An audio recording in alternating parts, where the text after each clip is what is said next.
Carolla and Dr. Drew. Would you sleep with sick women? I may be pregnant, but I'm still a man. Spank the unruly ones. It's indecent, it's vulgar, it's blasphemous. I'm gonna ride you till you can't stand up. Come on, let's go down. All right, keep your shirt on. Loveline's meant for an adult audience. Loveline may contain sexually oriented content. Listener discretion is advised. Here's Loveline with Dr. Drew and Adam Carolla. Yes, it is Loveline. Phone number 1-800-LOVE-191. Fax number 310-854-4455. I'm Adam Carolla. That is Dr. Drew. Is a board-certified physician. Takes medicine. He can help you. Tonight, our guest is the band That Dog. They will be in here in just a few moments. And later on this week, we'll have Nora Dunn, you remember from Saturday Night Live. Drew, not that there's a snowball's chance in hell of you knowing the answer to this question, but wasn't Nora Dunn the one who refused to perform on Saturday Night Live when they had Andrew Dice Clay guest host one weekend about 5-6 years ago, and there's a big controversy over that? I can only answer that your prediction was correct. Thank you. And Kay's choice. Well, I'm getting a head nod from the gallery. Was it Nora Dunn? Yeah. So we'll have the scrappy Nora Dunn in here, and actually, I'm sure she started talking about it, but I'd love to see what happened. She walked off the show and said, "I'm not performing." I mean, she's a regular cast member. And said, and as with every week, we have a new band and we have a new guest host. And she said, I'll not be on this week with that. And I'm not sure if they didn't just send her packing. But anyway, Kay's choice on Wednesday. And then Thursday, it is Discover the Love Show. Oh, that's where Drew and I can't wait. That's where we frolic. Yes. It's going to be like one of those est therapy sessions where we just get naked and pound our chests and scream. Mom, why did you do it? Why? Why should that night be different than any other? I don't know. All right, so That Dog will be in here in just a little bit. You ready? Drew, anything you want to say?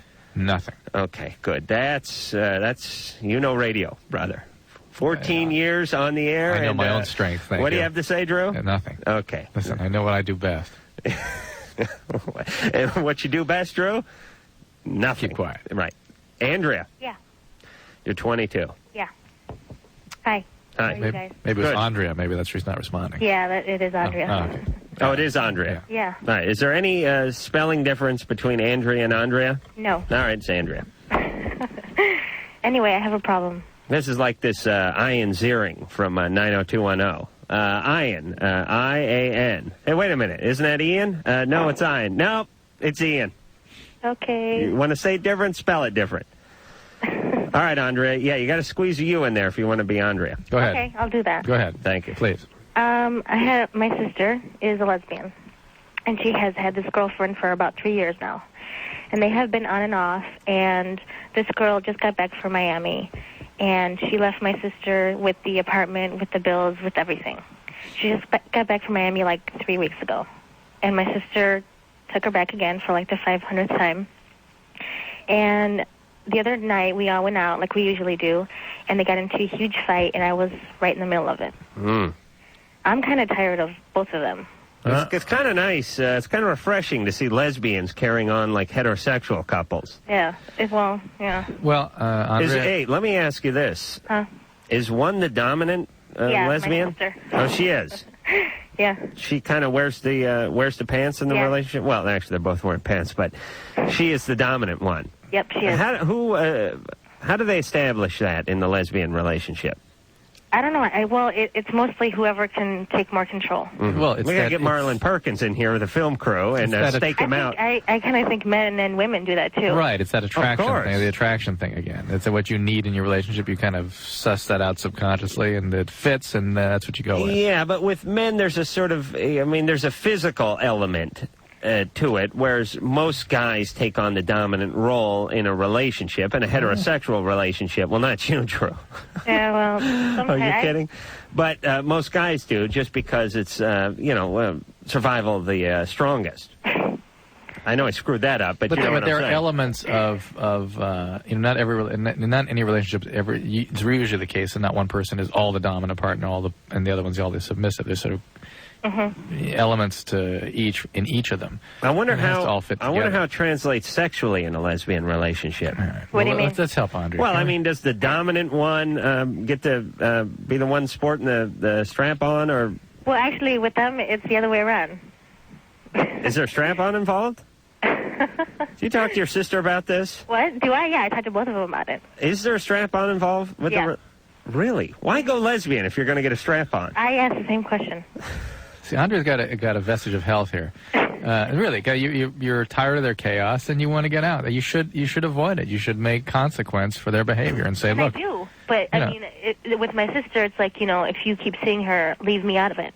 And with her, it's like if you guys are going to see each other, I don't want to have anything to do with you because I'm friends with her. I have. That's fine. Then don't have anything to do with them when they're together. But that's smart enough. That's true. I mean, you But can't I be like hanging out with them. well, you can't be well. The chaos might be kind of intriguing. Why but do you it's like not. hanging out with the dueling lesbian? Because my sister's my best friend, and she's my friend too. So we hang out. Watch How did you get to be your sister's best friend?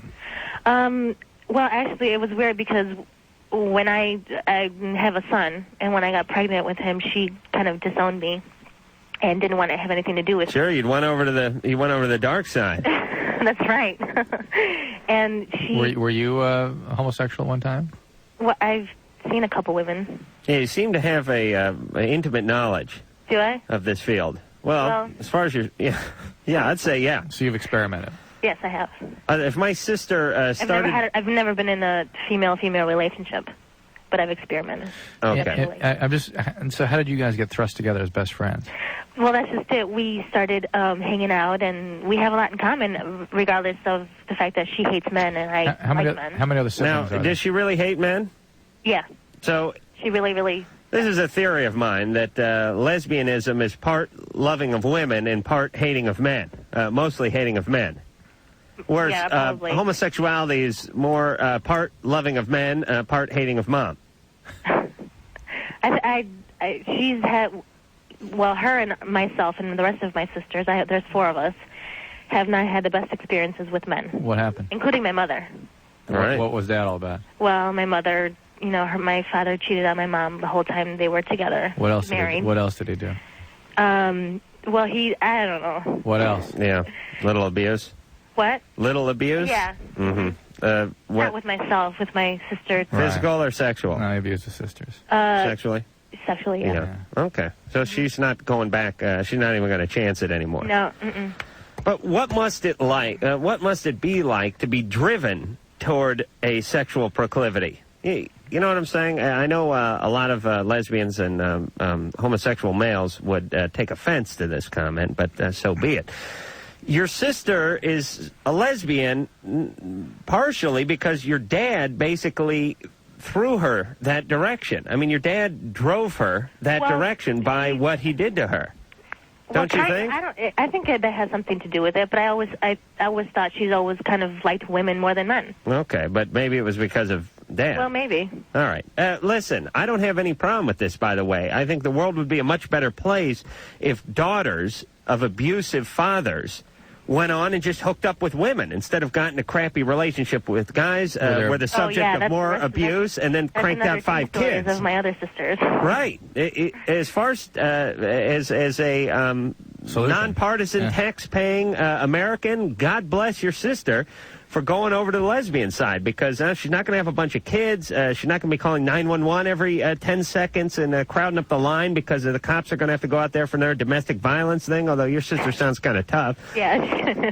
I mean, the worst you're going to have is maybe a little mishap with the strap-on, but so you call the fire department once in a while. Then get stuck in a tree or something. But it is interesting statement. But so Andrea, what can you say? Your sister's been a victim of heavy abuse. She's bound to have chaotic relationships. You can either choose to be around it or not, but you can't solve their problems for them. There's a lot more there than you can handle. I don't trust people whose siblings are their best friends. I like my sister. That's why I asked that question, because to me, would never have my sister or my brother, which I don't have, or my dad or my mom, and label them my best friend. I understand that, but that's why I asked that question. Now, you always hate it when I ask you questions, but who do we know a guest on this show who has a brother who is the best friend? Woody Harrelson. No. Who do we know on this show whose brother is their best friend? One of the kids from Hanson? No, he sat in the corner here. You thought it was her boyfriend when... Oh, Jewel. Poe.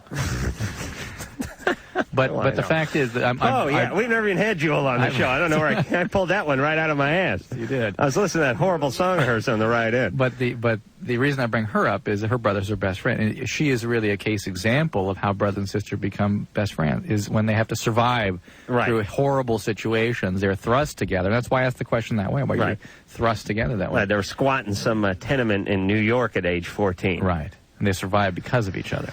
I miss Poe.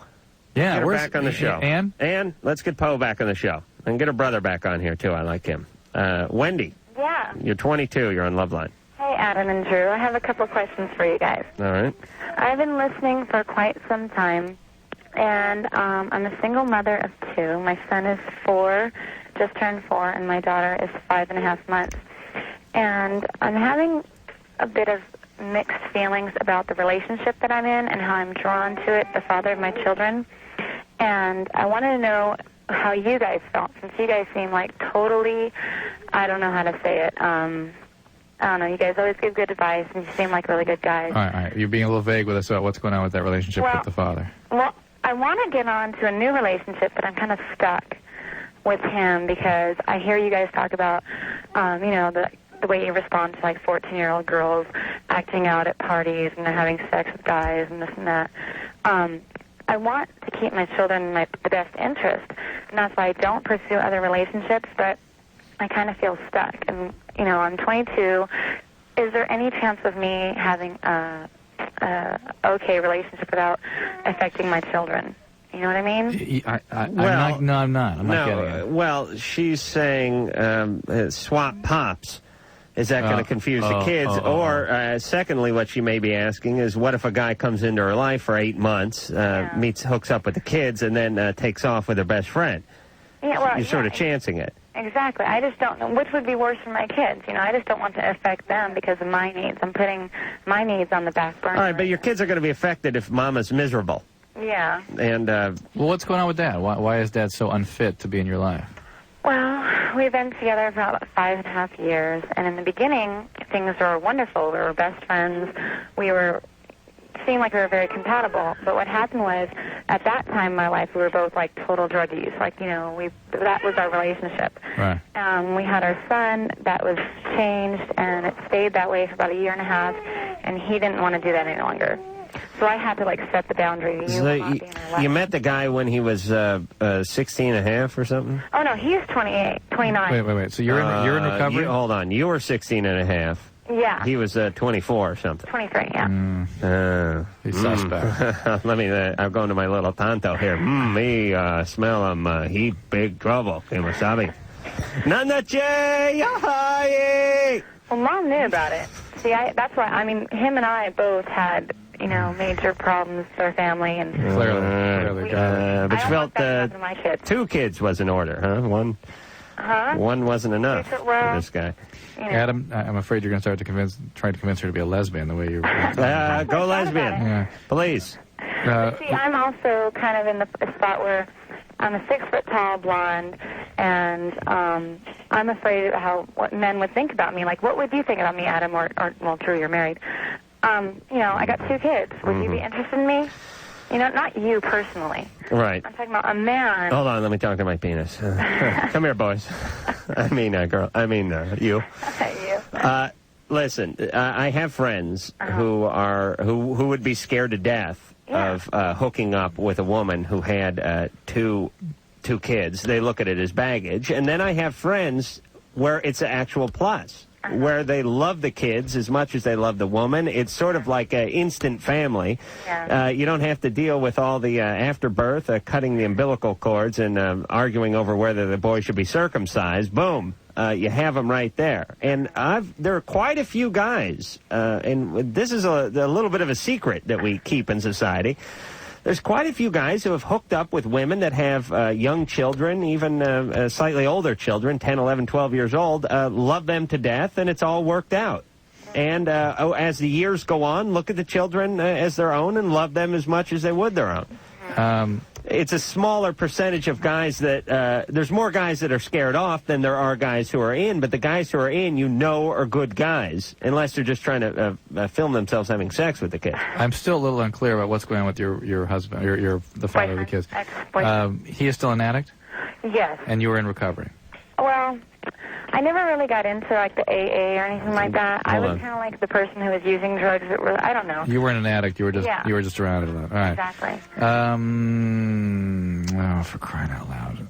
If there's any way you can create some leverage to get him into recovery, you never know what you're going to end up with. I mean, you may have a possibility of a relationship there. There's a 24-year-old guy, 23-year-old guy who was dating a 16-year-old.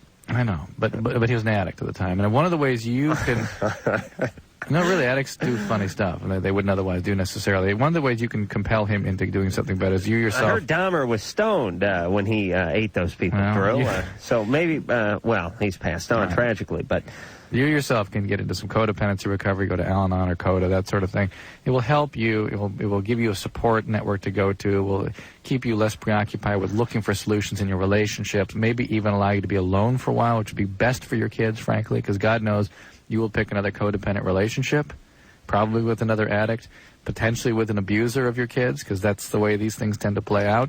And if you get better, sometimes the father or the other person does get forced into getting better themselves to keep up with you. All right. And if he's afraid he's going to lose the kids, he might do it. All right. My advice is, Mama, do not go out there and find a hyena to bring into the den and leave him alone with the cubs. Yeah.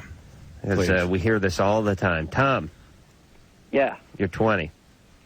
Here's my problem, all right? When I'm with a girl and I'm about to have sex with her, I can't get a hard on. Mm-hmm. And I've been having this problem for like almost for a little more than a year, right? Mm. And same girl? Excuse me? No, same woman? That's not the same woman. Who's going to stick with him for a year with that penis? Tom. Yeah. At least you got a sense of humor about your penis. What was it like before that, though? Before that year? Did you ever have opportunities before that? Oh, no. No. All right, so it's been your whole life.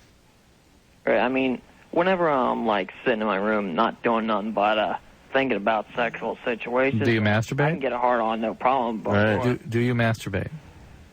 Yeah, I can do that successfully. Are you on any medications?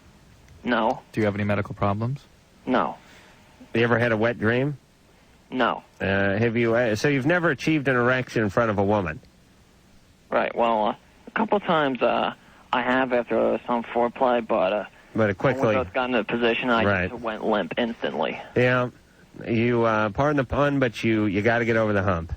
I mean, that's what this is. It's cruel irony that he could sit home late night watching a rerun of Brian's song and sit there with an erection the entire time that Brian Piccolo died of cancer. And what did Brian Piccolo die of? Leukemia. Leukemia. That's not cancer? Yeah. Oh, it is. All right. Well, don't wise off then for a place. But when it comes time to really operate, the penis doesn't work. You are one good sexual outing away from unleashing the power that you possess in your shorts, Tom. You've psyched yourself out.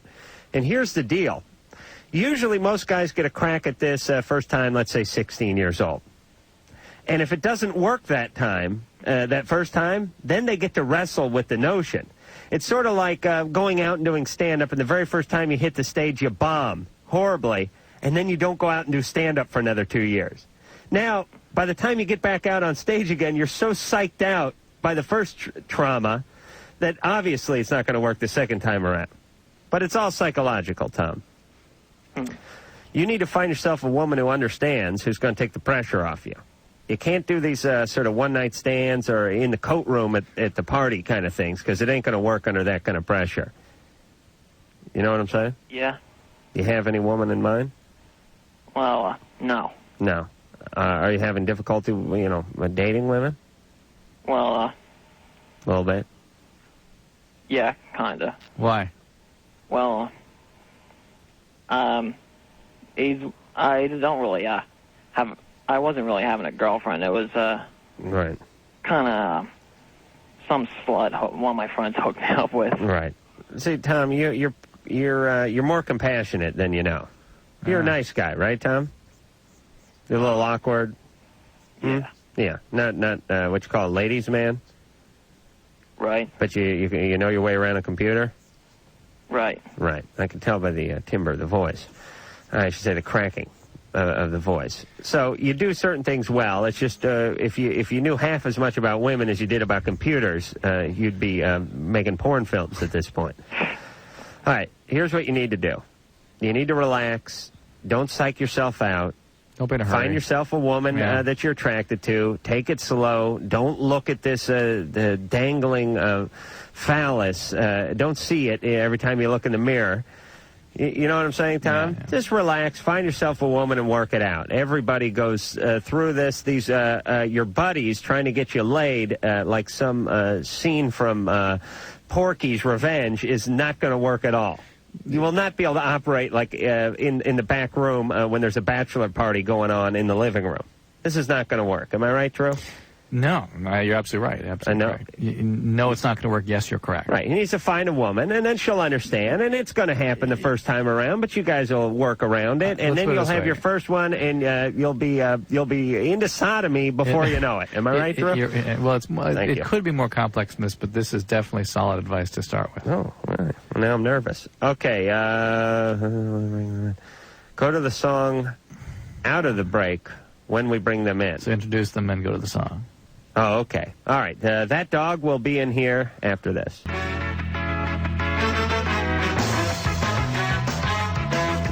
right. I just want to hear the horns. We're here with Rachel Nana from That Dog and Dr. Drew from That Drew. And we are going to talk to the band and get into everything, including they're going out on the road with Counting Crows and Wallflowers and many, many other things. But first, I'll tell you what we'll do. We'll hear something off of their latest album, which is called Retreat from the Sun. And this one is called Never Say Never. Never Say Never. That Dog off of Retreat from the Sun. Oh, I love that song. Thank you. I didn't know you guys sung that song. Yes, that's us. I'm one of these guys. I listen to the radio, but I don't pay attention to who's doing it. But I think we, Drew, didn't we use that on like an intro or outro or some intro or something? You're saying yes. Saying yes, yeah. Why, thank you. It's weird because you do this show late night, 5 nights a week, and we have certain songs that we play the riff from when we're coming back out of a commercial. I think we've pioneered that, by the way. It's not done anywhere else in radio. As far as I know, I could be wrong. And Mike, nowhere else? No, music. The whole term "music bed" was invented right here in the studio. Ooh. Yes. Yes. And the funny thing is it'll be a Friday or Saturday when we're not doing the show. This song will come on. I'll hear the riff. I'll have some sort of Pavlovian response and immediately start talking into the gear shift on the car. All right. So where do you want to start here? I don't know. Where do you want to start? I don't know. Drew, can't you do the interview, Drew? I can. Right. I'm Anna. Rachel is sitting next to me. Yes, I know the drill here. I do this. Are you on tour? Are you on tour now? No, we have a week off. And then where? Then Canada. Do we have a list of cities where they're going to be? We could figure it out, but I know they're going out with Counting Crows and the Wallflowers, and I know they got back from Blur. Blur. How was that? Blur. It was good. Blur is, we've had Blur on, haven't we? A couple times. Did we like them? The second time. Oh, we did like them. The second time we did. Oh, They did it twice? Yeah. Yes, and first they liked them. Yeah, the first time they were a little reticent to yeah, involve that's what themselves. I would think. Yeah. The second time they were good sports. Interesting. Yeah, I wasn't there the first time they were here. In general, British people have real disdain for discussing personal problems because they perceive them as personal problems and they shouldn't be discussed on the air. In the media. Yeah. Yeah. Right. They like talking about gardening, Monty Python, Benny Hill, and whoever Princess Di is on top of this weekend. Oh. But they don't necessarily like talking about their own personal stuff, or they're 180 degrees away from that, which is loaded, vomiting on the mic and calling. I love that. Yeah, I like that That too. was Black so Grape, attractive. right? Yeah, Black Grape was one of those bands. I think Black Grape was from New York. They're just we couldn't understand because they were loaded. Oh man! All right, so the album's doing real good. You guys are going to be at the Roxy tomorrow night, but that's already No, the next night. Oh. Wait, what is today? Monday. Monday. On Wednesday we're playing. Oh, okay, and that's already sold out. It is. Well, that's what your guy told me. Oh, good. Oh, that's sold out. nice. That's nice. Well, we And one guy bought all the tickets. Eccentric Got a lot of millionaire. them, Yeah. Oh, that's very perverted. All right, and you guys are from here, right? Los Angeles. Whereabouts? Rachel and Petra live in the Palisades. Tony and I live in Hollywood. And at what age did everyone hook up? In the band or as people As together? people. Well, there's sisters, right? Yeah, Rachel and Petra are 2 of 3 triplets. It's amazing. We've been together since the womb. Yeah. Tony and I have known each other 15 years, 16 years, something like that. And how did you and Tony and Rachel and Petra get together? I went to high school with Rachel and Petra, and we met there. And then after high school, I put the band together. And Tony was gone at school and came back, and it just kind of happened. Now, Tony obviously being the only guy in the band. And well, now we have another guy. Oh, you do? Yeah, we've got another guitar player, Kenny. Mm-hmm. If you're listening, hello. And is it better for him, you think, or worse for him? Having another man? Well, I think better. You think so? I think he likes it better. It gives him a little rest? Yeah, a little rest. No, there's somebody to commiserate there's nothing with. sexual going on. Not anymore, no. There was. Well. Yeah. Well, you know. Yeah, I know. The road is a very lonely place. It's a small van, you know. It's a small van, and there's beer at almost every stop, Drew. We don't need the beer. Rob, you're 17. You're on with That Dog. Hey, what's up? I like this band, That Dog, because we're coming back every night. You guys have that sweet Fox on the Run organ riff in that song, Never Say Never, and they have violins and pianos and stuff, and it's just it's a richer sound than you normally get. Thank you very much. All right, Rob. Rob. Okay. All right. I've had this problem for about 2 weeks now. All right. I'm in this class with this girl who's younger than me. Now, it's not so much like a physical attraction thing that's going on, but I'm like totally like I don't know what's going on, but she like the way that she acts and the way that she is, it's just like pushing buttons inside of me and like making me totally attracted to her, and it's just driving me nuts. But she's so much younger than me. She's how much 14. younger? He's volunteering at a daycare center. Really, she's 4.5. No, she's but 14. I know how those little gals can push your buttons, Rob. I'm 33. I'm not above getting a button push. How old is she? She's 14? 14, I think. How old are you? I'm 17. Mm-hmm. Okay. Yeah. What class are you in together? Well, all right. It's a theater class. Okay. And she's a really good actress, and like. Good so answer. You love the artiste in her. That was a good answer, by the way, Rob. Because if you had said math or history, oh yeah, or like, sex ed. You wearing that dunce cap right now? Or? Oh yeah. Theater, you can have people from all ages. Yes, you can. And this is he's seeing the art happen. And it's not necessarily anything wrong with the attraction, but it certainly would not be right if you were to act on it. Not good for her. Right. And as we've mentioned many times in this show, it's usually those attractions between people that are of the most seriously pathological elements in the two individuals that bring them together. In other words, there's something about her that she sees in you that she's acting upon that's not a healthy thing in her, nor a healthy thing in you. Well, usually not. Well, the thing is, I don't know if I'm reading her wrong, but I think she's kind of warming up to me, so to say. I understand, but she is acting out in some way to try, because she sees a good target there. Wait a minute, how bad is this? She's in, what, the 9th grade? Yeah, she's going to be coming into it, and I'm going into senior year. Oh, she's going into the 9th grade. She's going into 9th, and you're going into 12th. She's going to be a freshman, I'm going to be a senior. See, that kind of broke the deal for me. If she was stuff coming like that happens. There are couples like that. I mean, it's usually not good for the 14-year-old. It's too much of an age gap. Yeah. It's too much of a gap. If she was going into the 10th grade and you're going into the senior year, I don't have a problem. But for some reason, and I guess because when I went to school, you went to 9th grade and then you went to high school. So anyone who's in the 9th grade to me is in junior high, and that's a senior in high school going out with someone from junior high, so it seems weird. But put your Loveline cap on for a second. I mean, the 14-year-old good actress who's acting out in a coquettish fashion to this senior. That's a bit much. Yeah, it's not a healthy picture.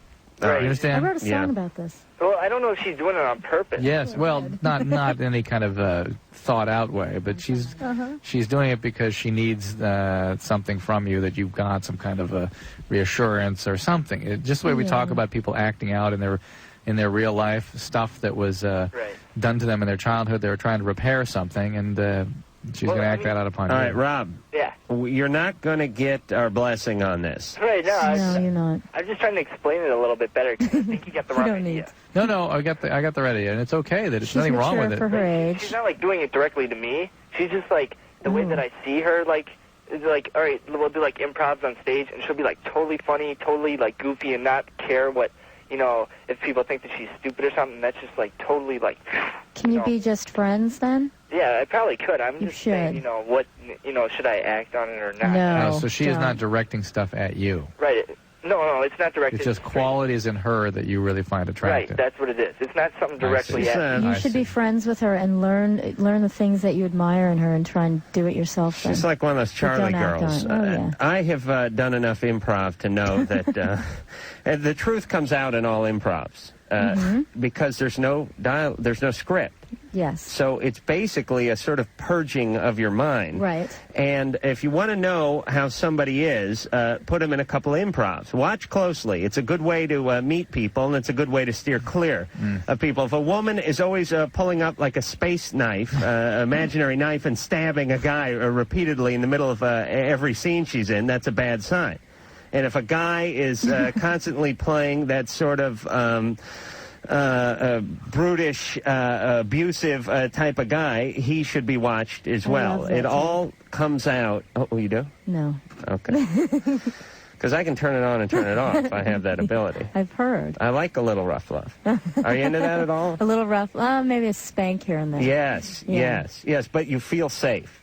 It's like Well, there's a code word. There's a safe word. Right. Right. I'm calling the effing cops. It's always my code word. It's more of a code sentence, but yeah. I prefer get out. Don't act on it, Rob. Here's my code word: hide. I saw headlights. Somebody thank me. All right, Drew, you've tuned out of the conversation, I can tell. All right, well, Ann and I were having a moment. That's fine. you and Rachel are having a little triplets moment. Ann and I are having our own sexual beating moment. Your S&M moment. Yeah.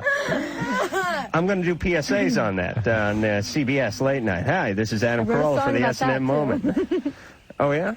Yeah, good. All right. Let's go. We're going to hear more songs from that dog. And, Drew, why don't you sell the hell out of the next call before we go to break? Questions for the guest. Okay. Hello, I'm Damon. I'm Dave. I'm Graham. And we are collectively Blur, and you're listening to Loveline with Adam Carolla and Dr. Drew. I think the reason Blur named the band Blur is because it's the word that takes the least effort to say. They're like, blah. Blah. Blah. See, that dog, you got to be a little perky. I know, and you have to understand what you're saying. Yeah. They obviously it's fat dog, bat dog, anything. Right, you have to enunciate. Yeah, you have to be like Tony Randall. They said they're very smart. They said, look, blokes, we all like drinking. We all like going out on the road and being barely coherent. So we need to name the band one syllable that sounds almost like you're about to vomit. Blah. Blah. It's that's a good see, like Dexy's Midnight Runners. Too long, you could way never too do long. that loaded. Yeah. Yeah, hopped up on coke and you got a bottle of Jack in you. There's no way you're getting through that. Hell, Donna D'Erico couldn't even get through her name on this show. She had a little too much white wine. No, Baywatch beauty, but we forgive her. Do you have that, Engineer Mike? Oh, come on. He has it. He won't get it for us. Mike, you're going to be a great dad one day. You used to scuffle around and get stuff for us. Now. I know, now. He waves you off. He's taking a sip off his soda and he shakes his head. Nah. You're going to be a great dad, Engineer. Oh, no, you can't be a great dad because you're the one that wonder. I forgot about that. And probably good because your kid would come up to you and go, where's my sit and spin or my spirograph or my Sullivan book? And he'd go... No, it's on the other side of the room. Just wait till have your mom get it when she gets home. All right, so that dog is here. That is Rachel and Anna. The name of the CD is Retreat from the Sun, and it's back to the phones. Hey, real quickly, though, I have to put out a plea here for any... VH1 is doing a documentary on, shall we say, the hassles that rock stars have gone through, and they are going to be interviewing people who have been obsessive fans. Mm-hmm. And if anyone has obsessively followed or stalked or otherwise disturbed a famous rock star, call us. It's 1-800-LOVE-191, and Ann will talk to you. They want to interview you for a VH1 documentary. Okay. And I hear MTV needs Coke Horse for Singled Out, too, as long as we're putting that out there. So if you got the same number, I believe, isn't it? All right, we're going to get fired, Drew. You're coming with me, too. What is that? Is that Teresa or? Therese. Therese. Hi, how are you? Hi, you're 18. Hi. Special greeting to that dog. How are you guys? Fine, how are you? Good. Petra, great album, Imaginary Land. I got it. Ooh, I'm Rachel, but I'll tell She can her hear she'll you, be and so she's happy. saying She's nodding two frantically. double thumbs up from Petra in the other room. Yeah, everyone get Imaginary Land. Anyway, I heard about Mikkel and Carly's death, and I was wondering how you guys felt about that. What is this? It's very sad. There were some girls who used to run our fan club who just died in a car accident a couple days ago. It's very tragic. Their younger sister was in the car. Yeah. Yeah, we're very sad about that. It's definitely shedding new light on life. Their younger sister was in the car? Mhm. So, wait, who? I'm not sure Michael who died. and Carly were the girls who ran our fan club and Weezer's fan club. Mm-hmm. And they just died in a car accident. They were coming from a Weezer show, actually. So Michael and Carly, Michael, girl, Carly, girl. Right, but their younger sister was in the car. With them, yeah. Did she die as well? Yeah, all All right, three. so all three Yeah. died? What happened? You know, I don't know. I don't think any other cars were involved, so they may have... No, there wasn't. They just, like, careened off the road or yeah, something? I think one of them fell asleep, and Oh. I just hope it was... I just hope... painless and painless quick. and fast, yeah. They were wonderful people. Well, that's real sad. Yeah, I read it on the net, and yeah, we felt bad about everything, about what happened, and I just wanted to know how you guys felt about it. Well, we're sad. They're sad. And we're thinking about it a lot, and everyone should be very careful when they drive and try and live a happy life.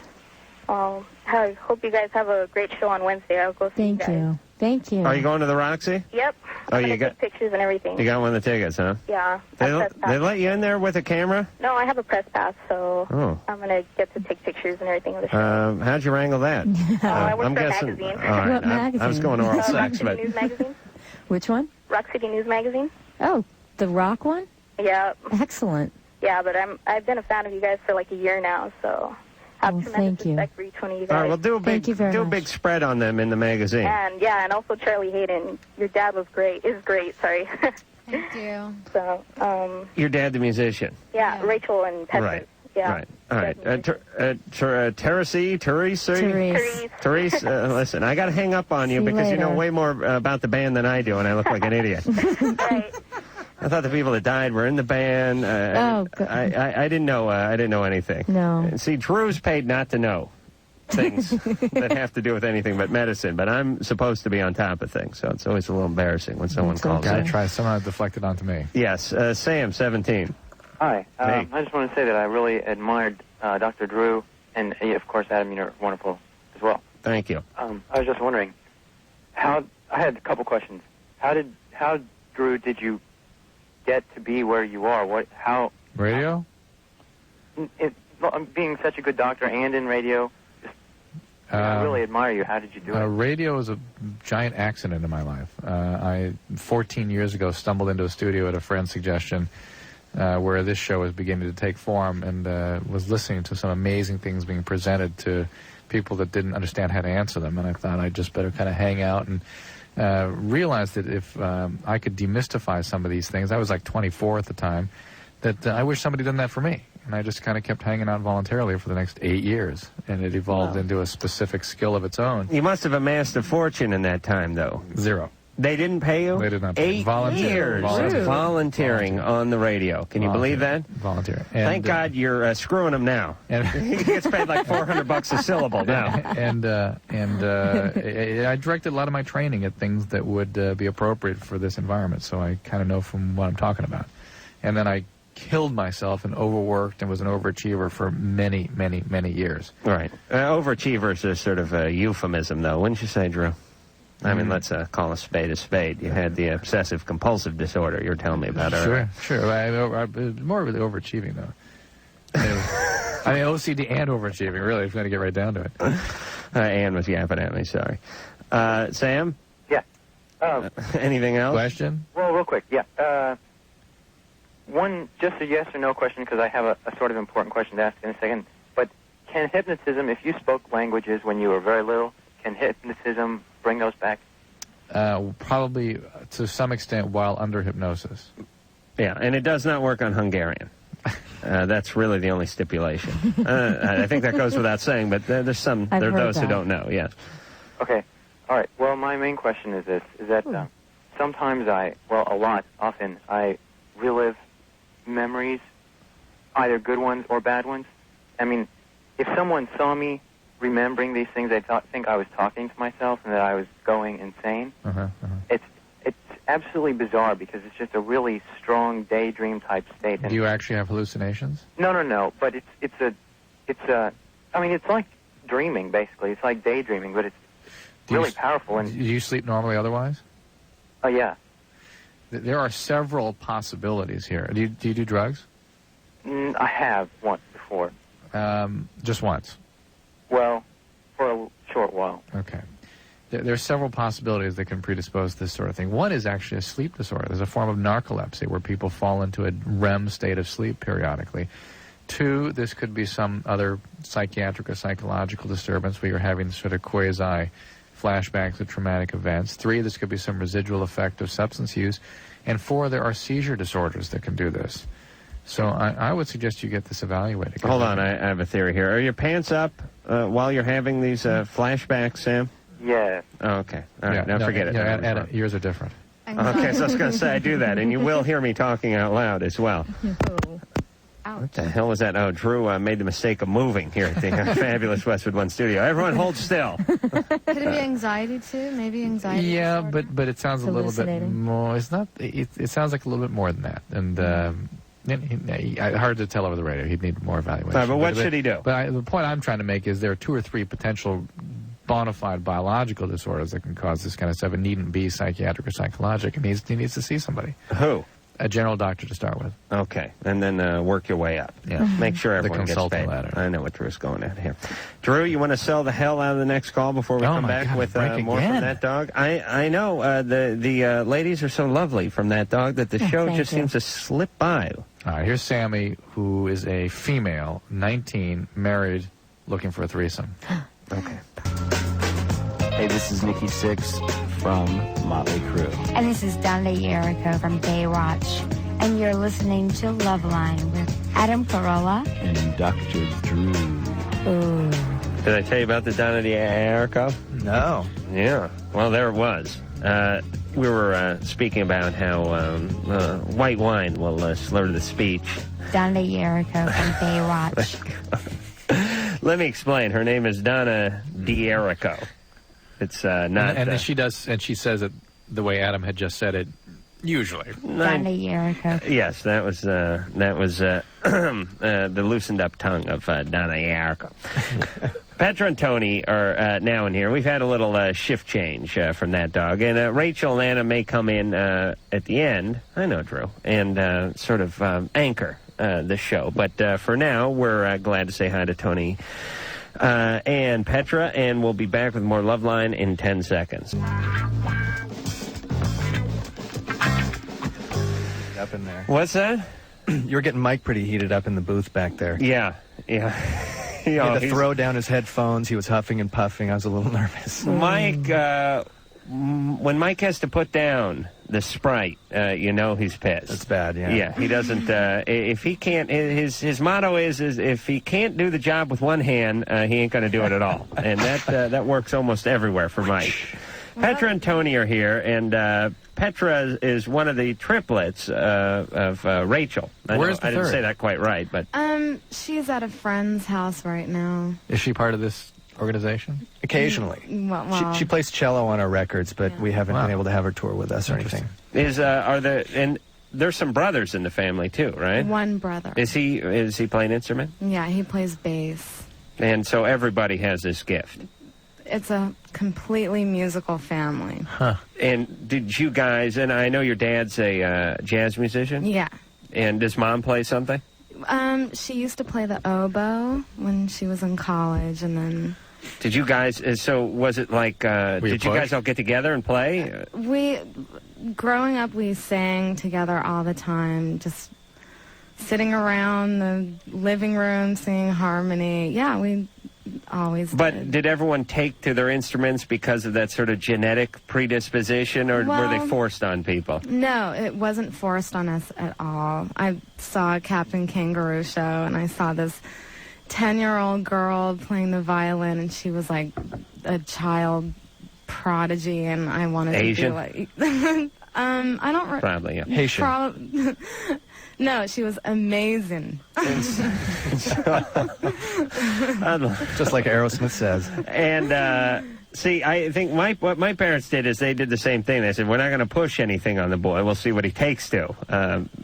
I took to nothing, and so it backfired on them. Well, when I took saw... the porno. And... I took the porno and masturbation, but I don't think that's what they had in mind. When I saw the Captain Kangaroo show, I knew that I wanted to play the violin, and so I told my mom, I said, I have to play the violin. And then 2 months later, I started taking lessons. The thing that's interesting about the genetic predisposition, because this sounds like, well, this isn't genetic, this is environment. She saw Captain Kangaroo and picked up the fiddle, but I got to believe you had that gene in you, because I saw Captain Kangaroo and said, I'm hungry. I mean, I certainly didn't have the impulse to pick up a fiddle. And Tony? Personally, I think it's aliens. I think the aliens planted Captain Kangaroo. They planted Petra in front of the television. They're kind of controlling. I don't know if you've seen Contact or Men in Black or any of these things. I saw Men in Black, yes. I'm a firm believer. When did you pick up the drumsticks? During a episode of Romper Room? You know, the drumsticks, I think I was watching, what was that Bob McAllister show? That was... Kids Are People Too? That was the song, Wonderama. Wonderama. Yes. Oh, high five. Yes, yes, yes, yes. Yeah, I think I saw Eddie Money on Wonderama showing how to be a rock star. He was kind of posing, and I was like, that guy looks like a jerk, but look at how cool the drummer is. Does anyone here have an aardvark and the Fingelheimer song? Professor Fingelheimer. Oh, you kids, you don't know how screwed you are now with these Ninja Turtles. We had Bob McAllister. Real TV, then. Old drunk guy with the bad rug on there from New York. I think I was on that show. Fingelheimer. You were not on Wonderama. I was in an audience when I was like 6 years old of one of those. It might have been that one. I thought Wonderama was out of New York, but then it wasn't that one. I may be mistaken. Sammy. Yes. You're 19. Yes. You're on with that dog. Hello. Hey, Sammy. Hello. I have a major question to ask. Okay, I'm 19. I've been married for over a year, about a year and a half, and I've been with this guy since I was 13. We have How old is he? 2 beautiful kids. How old is he? He's 21. He'll be 22 in September. And I want to explore, like, sexual horizons, you know, and I want him to explore because he hasn't been with that many women. And I want him to be able to, I don't know, experience more than just me because, you know, we're together for the rest of our lives. Why don't you get the kids involved? Oh, no. Oh, I'm just testing you. Now, does he express interest in exploring, or do you just think he should? I would hope that he would. I haven't mentioned it to him yet. Where is this coming from? What is this all about? Okay, I've always wanted to be with another woman, with a man, with him, and I don't know, it just all of a sudden, after I had my daughter, I've just always thought about it ever since then. Every time we have sex, it's every time I think you've been, you were 13 and he was, 15 or so when you guys hooked up, right? Yeah. So is he the only guy you've been with? Or did No, we broke up off and on. And you had sex with 12 guys in those 6 weeks? Oh, no. No. No. How would you feel knowing that he was with another girl? Or watching him with some other person? You know what? I actually get excited thinking about it. Right. I do, totally. But when the reality came, how would you... I would No be pun intended. perfectly fine with it. I'll make a prediction. You won't be perfectly fine with it.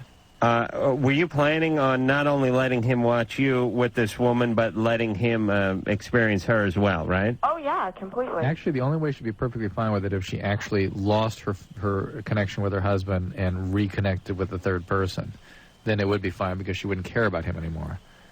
Or you see what I'm saying? Yeah, I mean, it's kind of a catch-22, we believe, and we hate to condemn those who want to experiment in life, but here's the way I think we're all looking at it. If you're totally fine with your husband having sex with a woman in front of you, there's something wrong with you. And if you're not totally fine with it, then you've made a huge mistake and jeopardized the relationship. Right. So either you're going to find out you're a sociopath, or you're going to be really pissed off. If you were sexually abused when you were younger, you would anticipate that kind of sexually abusive posture. Drew, is there some gambling that you want to go on here? All right, let's go. We haven't gambled. Do you guys have any money? Yeah, got a little bit. Took my money. Christ. Oh, you told me you'd have dollar bills. Yeah, I do have. Goddamn wallet's how out in old the car. are you? We put her on hold because we're gambling. Tony, get that wad out. Seriously, here it my is. wallet is in the car. What are we, just $1 here? Well, normally, yeah, but I don't have any. My wallet's out in the car. You want me to spot you a couple Drew, bucks? could you spot me $1? Here, throw down in the pot. Here's to the break. To the break. I don't have any money on me. Tony? It's gambling for the guys. Come on, all I got, man. all I got is hundreds now. I mean, it's embarrassing. You don't have, Petra, you don't have any money? Nada. Can we have that dog record vermin bring in $1 too? Thank you, Engineer Mike. All right, this is not normally the way we do it, but wait, are we $1 short? No, we got it all. I swear to you, wallet's out in the car, Tony. I will have one of my people get it. Okay, here's what we're trying to do. Sammy is 19. Sammy's been with a guy since he was 13. She has 2 kids. They're married, right? Mm-hmm. And she wants to bring someone else in the relationship. It's always been a fantasy of hers and is perfectly okay with her, to hear her say, if he has sex with this woman in front of her. I think that's a little too young to be married, if you ask me. Oh, sure. Oh, okay. But here's the They have question. 2 kids, Here's though. It's too late. Here's what we're gambling on. What kind of environment did Sammy grow up in? What kind of folks Does this have to be an either or? No. No. We all throw in our 2 cents. And Tony, now's your time to shine. I think all that talk about we're in therapy. California. You know, mores are a lot looser here. I think maybe she was raised in sort of a, Hold a on, looser I don't mean to environment. shoot holes in this, but she could be from Minnesota. I'm saying she could be, but we are in California. Yeah, I'm but just she guessing. isn't necessarily. She Hold probably on a isn't. second. Sammy, Yeah. where are you from? Utah. Okay, hold on a second. I'm all wrong. All right, just hang on there, Sammy. Known for their loose sexual mores. Oh, yeah, home of the threesome. Vegas has the loosest slots in Nevada, and, it's almost the same thing in Utah, but it's different. All right, so she is from, Drew, settle down over there. She's from Utah. The show's national, Tony. Right. We have a problem. Our guests are never informed of the fact that... No, I said I was guessing. Okay. Could have been anything. Right. Okay, so back to your... Scratch that theory. I was thinking a loose California upbringing. Maybe, she could be so in love with him that she wants to, experience his thing through him. All right, so you think a normal environment that she grew up in as a young person. Little Sammy grew up, parents still together. I'm scratching that theory. If it's not the California, if she's in Utah, no, I'm saying it was something broken up. What was broken up? The broken home. Broken home. Parents split up. At what age? When did Dad leave? Dad left when she was 8. 8. Okay. God, I have to think about this. All right. She's young. She wants to. She should be having boyfriends and. All right, let's not live in the present. Let's live in the past for just one moment, past. Petra. What? Okay. Close your eyes. Okay. And try to. No, close them, would you? This is a deep exercise. I know this is very radio. deep. Close your eyes and try to figure out what kind of environment Sammy grew up in. Hooked up with this guy when she was 13. Had a couple of kids. Can envision him with another woman in her presence. No problem. Her father traveled. He was never around. Jazz musician, perhaps. It really is. All right, so it's not even your dollar. This music is making me laugh. All right, spit something out. Go with alcoholic parents or something. Yeah, their parents didn't get along. They fought all the time. But they stayed together. They just fought in front of her. Yeah. Okay, very good. Drew? No, you go. Drew, I think Drew, I'm trying to guess Drew here. Drew's going with... I'll go more specific if you... All right, I'm going to go with a dad out of the picture well before 8. And totally lost contact. No male partner. And I'll just go dad sexual abuse. Sexual abuse. All right. Sammy? Yes. All right. What was the family like? Okay, my dad is a truck driver. Hello. But my family is not broken down. It's totally stable. I've never seen my parents more in love. And they are LDS. I was brought up in the Mormon Latter-day Church. Saints, everyone. You were brought up in the Mormon Church? Yes, I was. All right, they're tossing your ass right out of there now. Oh, yeah, probably. Okay, so Dad wasn't around. Every now and then, he was a long haul truck driver. So he was home weeks at a time, and then he'd go out for a week, and then he'd be back, and stuff like that. And when did you get married to this guy? I got married April of last year, And when did you have your first child? when I was 16. When did you have your first sex? April of last year? Yeah, is when I got married. Why did you get married? She already had a 2-year-old.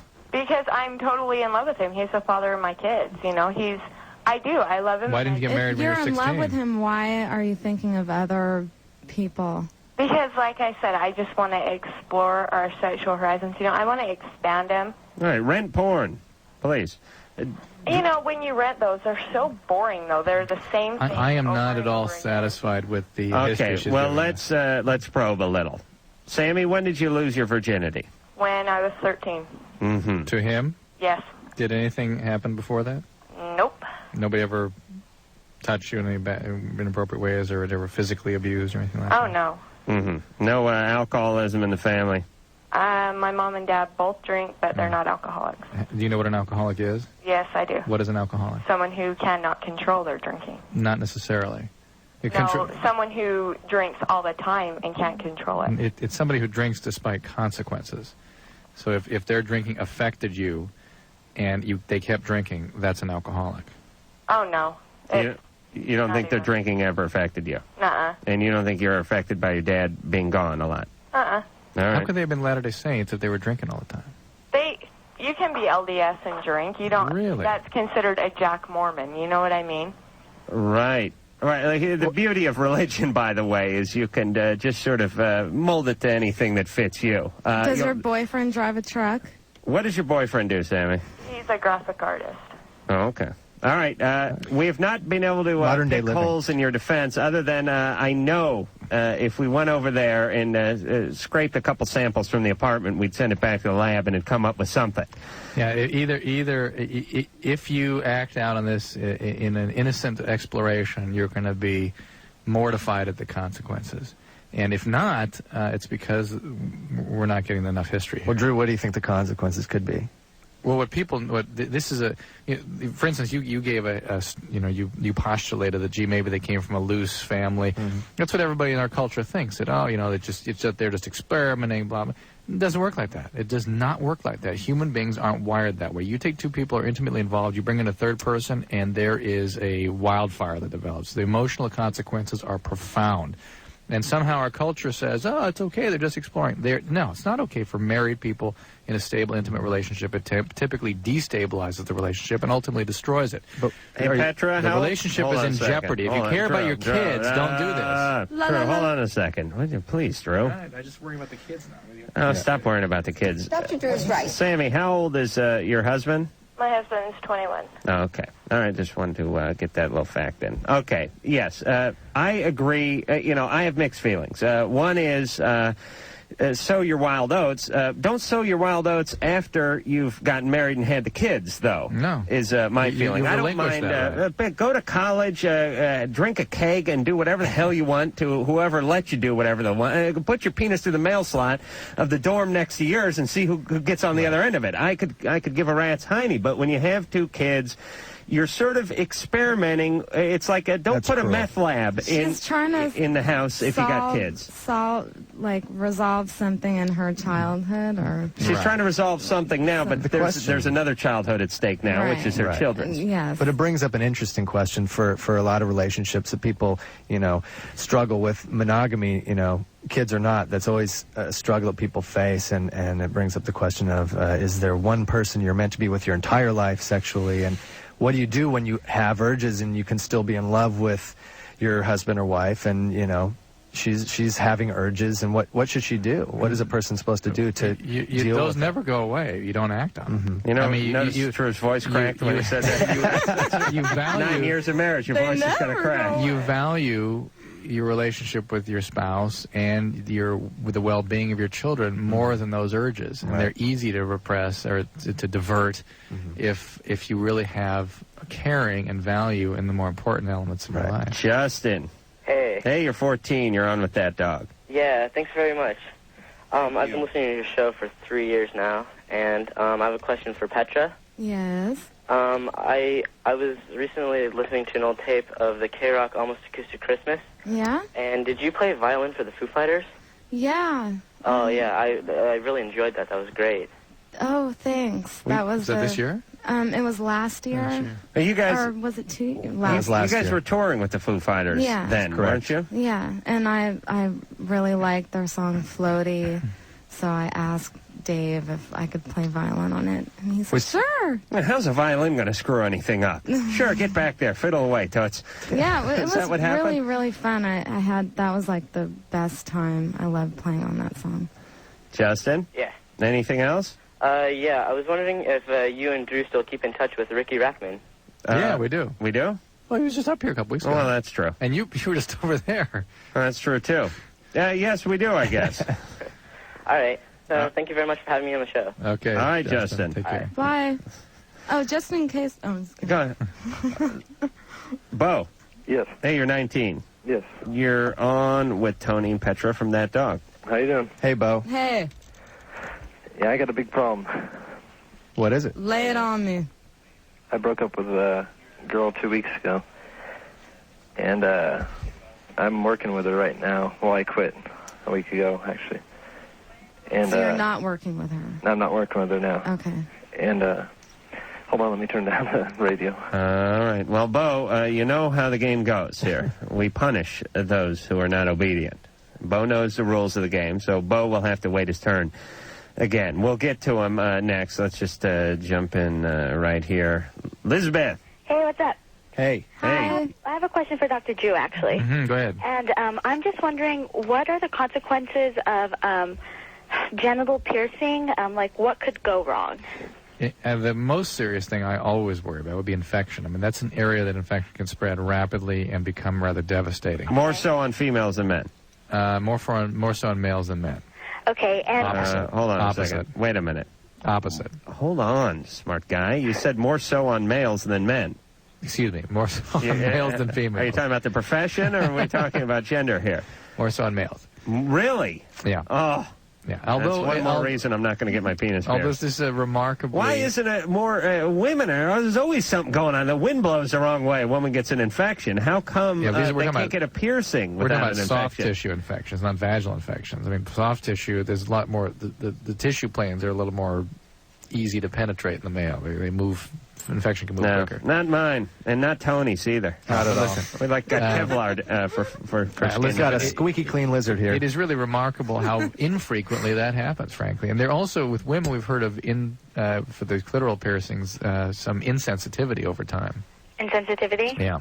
What about nipple piercings? Like, what could go wrong with there with women? Infection. I mean, could, like, you not breastfeed or something later on? I have heard that there's not a big problem with that. However, look, breastfeeding is not an automatic or easy process anyway. If you add a torn nipple or an insensitive nipple into that, you got a bigger problem, I imagine, but I don't know for a fact. Okay. And again, insensitivity is not an uncommon thing with that as well. It comes out like wiper spray, so the infant has to actually envelop the entire breast in order to get any milk. You can't do it from across the room like my mother did with me. She actually watched daytime soap operas and shot breast milk across the room at me.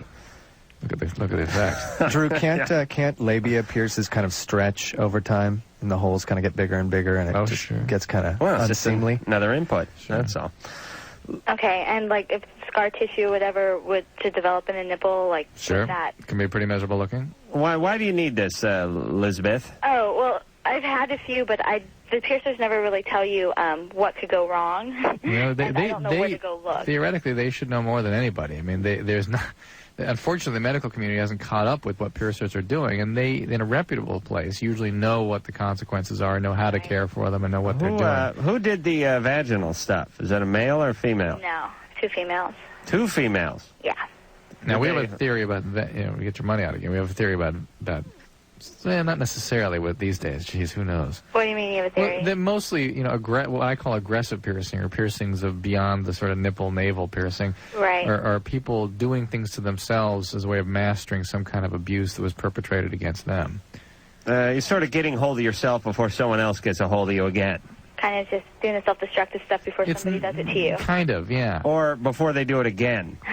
Did anyone do anything to you at any point? No. No, everyone was good. Everyone was just lovely. So Mama and Papa were fine. You No, just, I have great parents. Do you go to fetish clubs? What? No. I think piercing's so prevalent at this point. It's you know, like getting a funny haircut and Right. Yeah. I think it's pioneered by people that are truly screwed up, but it makes its way into the mainstream.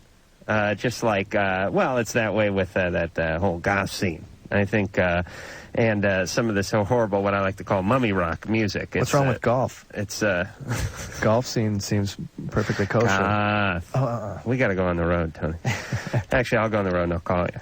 I want you to meet me. All right, Drew. We're going back to Bo. Oh, we are. Oh, yes. We'll get back to Bo, and he's obsessed with the woman he's working with, and we'll get into that with that dog after this. We's here with that dog. That would be Petra and Tony, and Rachel and Ann will come back in another break or so. The name of the CD is Retreat from the Sun, and they're going out with Wallflowers and Counting Crows in, what, about a week? Yep, a week exactly. How long does that tour go on then? Oh, about 3.5 weeks.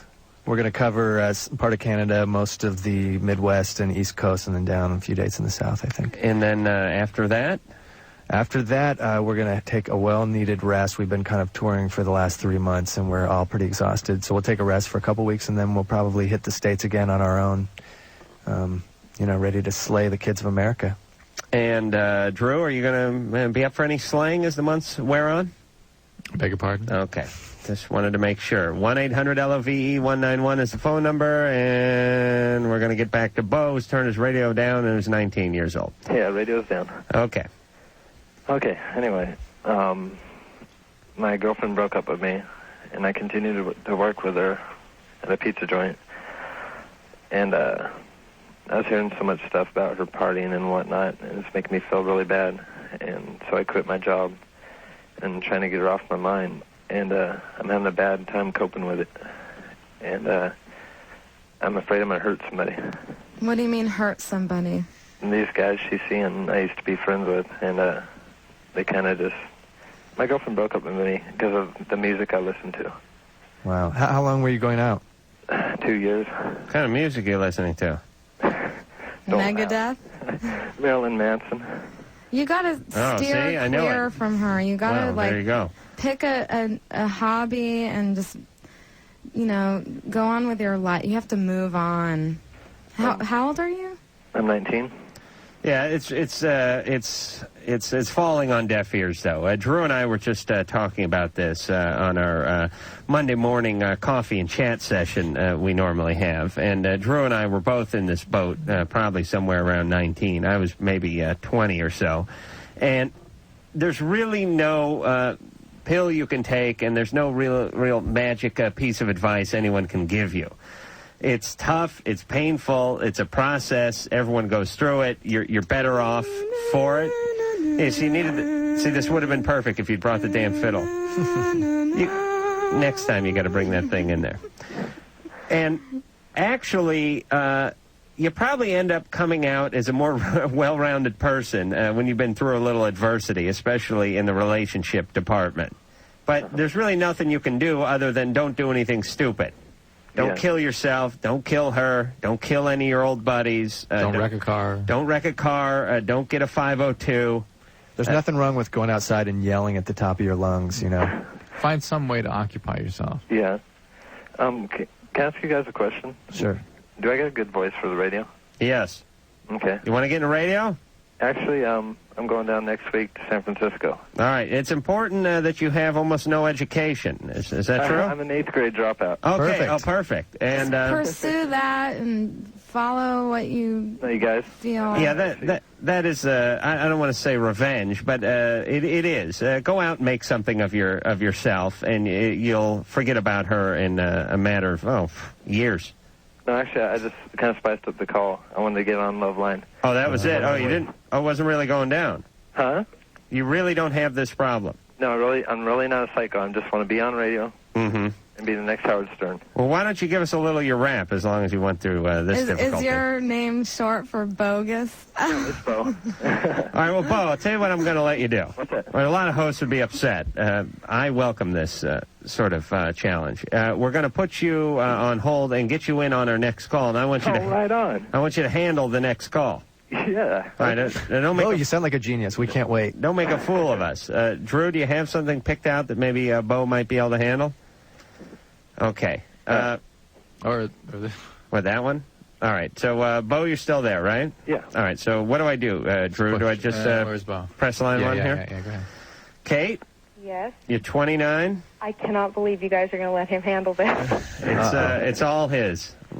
Actually, this question is specifically for Dr. Drew. Well, it is now for Dr. Bo. All righty. I'll step I'm pretty in. good at this, actually. I'll step in afterwards, and we'll see. Don't be shy. Just, All right. Well, you just play my part, Bo. Okay. All right, Bo. Just a smart ass then? Bo. Yeah. Don't wise off. Okay. Bo, she is 29 years old. Her name is Kate. Okay. All right, go ahead. Take it. All right. Kate, what's your problem? My problem is that this man that I've been seeing him for about 6 months, and we have had sex about 4 times, and every time we have sex, he does not ejaculate. He doesn't ejaculate.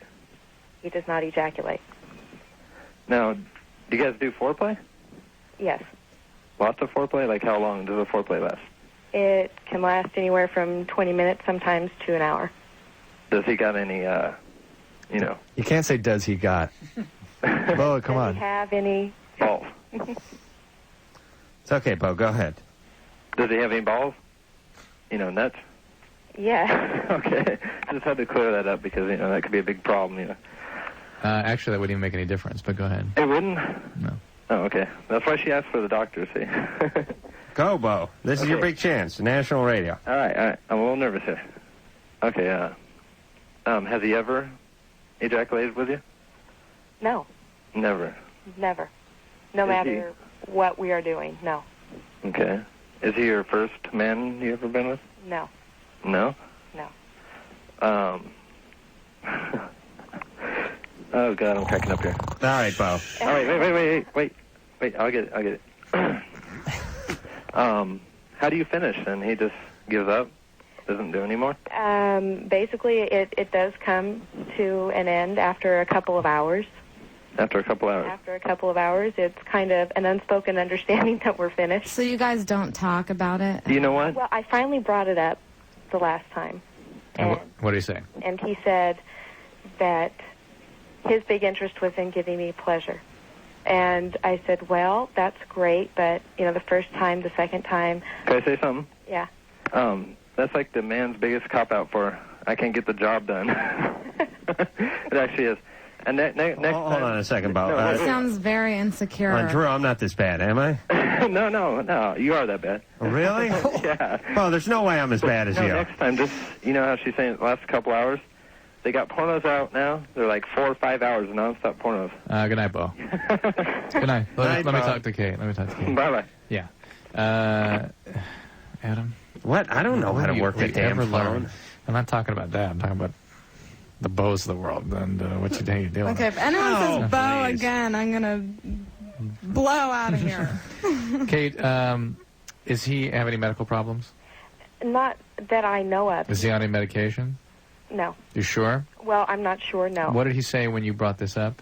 He said... Just that he was satisfying you and nothing else? He said, my interest is in satisfying you. Yeah, and well, that's fine. But when he says, I don't have a problem. That he doesn't have a problem? That's what he said. He goes, I don't have a problem. Mm-hmm. And he's not being defensive. Right. This is intercourse you're talking about, or oral sex, or what? Intercourse Yeah. and... It may just be the newness in the relationship, and he may be anxious. Well, wait a minute. How long has it been? 6 months. That's plenty old. That's old. But it's how many? It's only 4 times in 6 months. That isn't that frequent, actually, for a hot new relationship. It's not. It wasn't frequent. No. Is there anything about him that we should know? Is he gay? Is he what? Gay. Is he gay? I would hope not. Is there anything else about him? Any questions you have about him? Anything? Any curiosities? I'm wondering if. Well, I was a little concerned that it was me. No, and that's women always worry about that. But no. Yeah, forget about that. No, that's not. Well, what you should though, be if Christy worrying. Brinkley were in there, believe me, there'd be something happening. Get out the wet naps. Maybe nothing happening. Maybe he'd be completely overwhelmed then and zip up. All right, well, let me take over with Kate for just one moment. Is he able to satisfy himself when he's alone, or do you not know that? I have a good idea that yes, he is. Because I think what you have to establish here is the plumbing Is it a operating? biological problem or not? Yeah. Is he able to have an orgasm when he's on his own? How old is he? Yes, he is. He's in his early 30s. All right, so there shouldn't be any problem there. So if he can have an orgasm when he's on his own, then obviously it is a psychological thing, and it is not with you.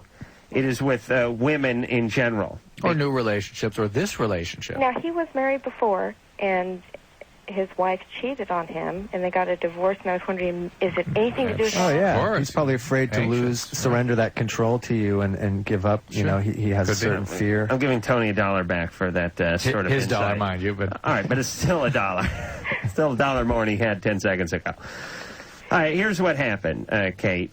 Mostly women do this, but I guess a guy does it on occasion as well. When you have an orgasm, you're relinquishing a certain control to the other person. You're giving yourself away. It's more intimate. To some degree, and you're getting more intimate than you were before the orgasm, unless you're in one of those booths. Even then, I feel a little closer to some of the guys mopping up. But Kate, this guy had himself a very traumatic experience. He was cheated on, he was divorced, and his penis has gone on strike. He needs to feel comfortable, he needs to feel relaxed, he needs to feel at ease, and then he's going to bring it. It's probably this. Probably That's the best we can do in the few minutes we have to I would say let him do what works for him when you're not around, and see if you can start working your way into the equation. You know, like when you get a new dog, you have to take like the blanket from the old dog's basket and put it in with the new dog and let him sniff it for a little while, or that dog, and sniff that dog for a little while before you just lock them in the basement together. One of them's going to get killed. Let him do his thing and see if you can't sneak up on him while he's doing it. Let him get used to having an orgasm with you just in the room. Then let him get used to it with you perhaps helping him in one way or another. Let him get himself started, and before you know it, he's going to be having orgasms in under 3 minutes and watching TV. Multiple orgasms. That's right. All right. So, and what is the definition of a multiple orgasm? Same penis, different sperm. Was that it? Yeah. Same penis, new sperm? Yeah. I think it was. Well, maybe Same it's owner, a work-related thing. Maybe he's under stress. Oh, wait a minute. I think engineer Mike. Mike, do you have the definition? Same boner, different jizz. Okay. Oh, yeah. That was an old one. All right, we'll be back with that dog in their entirety when we come back. I'm Simon LeBron. And I'm Warren Carolla from Duran Duran. You're listening to Loveline with Adam Carolla and Dr. Drew. Yes, you is. The two sexiest men in show business. And don't talk while I'm talking. It's I'm gonna. All right, don't yell at me while I'm yelling. Then. Christ, that makes great radio. None of us hear what Ann's saying to you, ever. Well, Ann was alerting me that we were going to play Retreat from the Sun, which is that dog's next song off of the CD, Retreat from the Sun. It's just she says it while I'm in the middle of a sentence. Let's get on with it. All right, Retreat from the Sun, off of Retreat from the Sun, from Big Country. No, that dog. Happy-go-lucky song stylings of that dog off of Retreat from the Sun. That would be the name of the CD. Also the name of the song you just heard. We have Rachel, Petra, Anna, and Tony in here. We've done the round robin for the first part of the show, and we've now... Well, I was going to say drag the band back in here, but the band more or less forced themselves back into the studio, but that's fine. You're all amazingly well-behaved young kids, and Drew, we give the band our blessing, don't we? Oh, yeah. I wouldn't call them young kids. And I said, if I was 10 years younger, I'd pick up a tambourine and get right out there on the Roxy stage with you Wednesday night. Mike. Yeah, how's it going, Adam and Dr. Drew? Good, you're 25, you're on with that dog. Thanks. Hey, I listen to you guys out here in FNX out here in Boston. Watch you guys on MTV a lot. Why, thank you. How's it going over there in Boston? That's a relatively new market for us, and Drew was, he insisted that we'd be on in Boston. Apparently there's a college or two in town. College or two. Woo! And Drew is all about that. I know Boston. I lived there for a while. Oh, whereabouts? Harvard Street, just off, I can't remember anymore. Off Harvard Yard, basically. Yep. I went to Harvard, actually, when I was in high school. Right. This is the reason I didn't want to be on in Boston, by the way. I protested bitterly because I knew Drew would get in a Bostonian conversation with college-age folks out there. But you've been on hold for 117 minutes, it's a record. Mike. Oh, God, I know what that's like. And the weather's nice. Wait till it starts snowing. Oh, it's awesome. All right, so... Shoot. Okay, I'm sorry. Yeah, I got a question. Go ahead, shoot. Drew, I cut the tip of my finger off at work about the end of April. And, it's healing up pretty decent, I guess. I still have to go back in and get, some more... the way that, I guess what happened was the fat tissue did not survive the operation. It was decomposed and turned into a fluid. So, in that case, the bone was protruding. The meat was growing back, okay? What kind of job do you do? Funny you should ask. I work at a pasta company. It's real pasta. I don't know why, but I was thinking pizza, and I have no idea why. I was thinking Kinko's. And the question I got for you, Dr. Drew, is I find myself, like, when I go out in public and stuff, like go out to bars and clubs and stuff like that, I tend to hide the hand, but on the other hand, I'll make jokes about it with other people. Sure. That actually sounds healthy. Is it? I mean, first, healthy that you should try to make light of it if it bothers you. And secondly, our culture is very strange that way. I mean, we are so intolerant of imperfections. It's unbelievable. And you see, I mean, to have the tip of a digit cut off is not a terribly uncommon phenomenon. Right. But see... Mike, do you ever have that experience they say some amputees have where they can feel the rest of their finger or whatever they lost? Like, I have that with my penis. I think there's like 3 or 4 inches I can feel out there that somehow were taken away from me at some point. Yeah. I guess they call them the phantom finger. Right, phantom pains, phantom feelings. From the time that it was cut off, you can feel that it was missing. Yeah. How much of it is missing? The whole nail? If you looked at your middle finger, it was right behind the fingernail. Man, that's not that much. It's funny, though, when Mike's driving, it's like the guy in the other car's going, I think that guy's flipping me off, but I'm not sure. It's not that much, Mike. I mean, he's pissed, but he's not irate. You're still adjusting to the loss, and it is kind of a narcissistic injury. I mean, particularly as young adults, it's very difficult to deal with your mortality, and it's just a reminder. Jerry Garcia was missing a finger. Napoleon was missing a small toe. Right. The list goes on. It's losing a piece of yourself, and it is in a society that doesn't manage that very well. Doesn't give us the skills to deal with our imperfections. I think it's easier for our guys. Biological reality. It's easier for guys, though. Oh, sure. I mean, women missing parts, I think, is judged a little more harshly in our society than men missing a part. Wouldn't you say? I think probably because women are just a little more forgiving in general and don't delve into that stuff. I would bet you that there are more women who would date a guy missing a leg than there are guys who date a woman missing a leg. Also, women are expected to be more perfect. They're kind of held up, but idealized. But men, more. Right, if a guy has a scar, it looks kind of cool. But men expect women to be more perfect. Women are more tolerant of men's imperfections and put up with a hell of a lot more. That they shouldn't put up with all that stuff, frankly. That women are much more passive than they should be interpersonally. And also that men should learn from women a little bit more, absolutely. Be more tolerant. Yes, that's what I was looking for. Both, absolutely. Now, Drew, I know this sounds like a moronic question, but Rachel whispered it in my ear. Will his children be missing a finger? No. Sorry, sweetie. No, the answer is no. Yeah. Okay. And for this guy specifically, that's not that much of a finger to be missing. I'd be surprised if people noticed it at all. Now that I put my finger on it. Here you go. All right. Engineer Mike, can we shut Petra's mic down, please? They're going to say, boy, your other 4 fingers are incredibly long. Marcus. Hey. You're 15. Yeah. You have 12 seconds. All right. Is it really 12 seconds? Go ahead. All right. For one thing, I'm 15, and I've ejaculated before, but I realized it was, like, premature. With another person? No. Just me. Let me tell you, when you're masturbating, there's no such thing as premature ejaculation. That's called efficiency. Do you understand? It's called quick draw. Yeah, well, you weren't ready? I don't know. I, like, try to force myself, kind of. To do it fast or to wait? What? Do you force All right, yourself? hold on a second. We're out of show, and thank God, because Marcus had no question. You know, he did, but we'd have to get at it. All right, but we have the only listeners in the world where I say, you're Marcus, you're 15, you have 10 seconds. What is your question? 15. I mean, don't we, Drew? Yeah. What other show would have such moronic listeners? They're not moronic listeners. It's just they have such immense respect for us. Oh, They're not in showbiz. You They see? don't understand. No, just the respect when Adam says something. They listen intently and follow direction immediately. Right. What were we saying, Drew? I didn't catch that last one.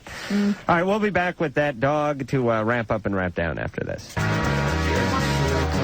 Hey, all right, that is it for Loveline tonight.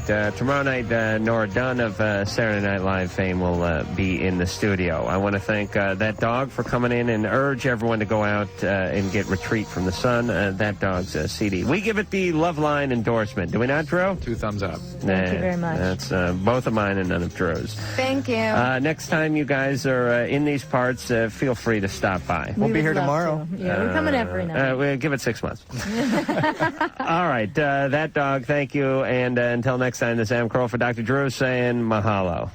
This has been Loveline. The opinions expressed herein are certainly opinions, that's for sure. If you'd like a written transcript of today's program, you probably should have written it down yourself. And if you did, we'd like a copy. Loveline producer Ann Wilkins.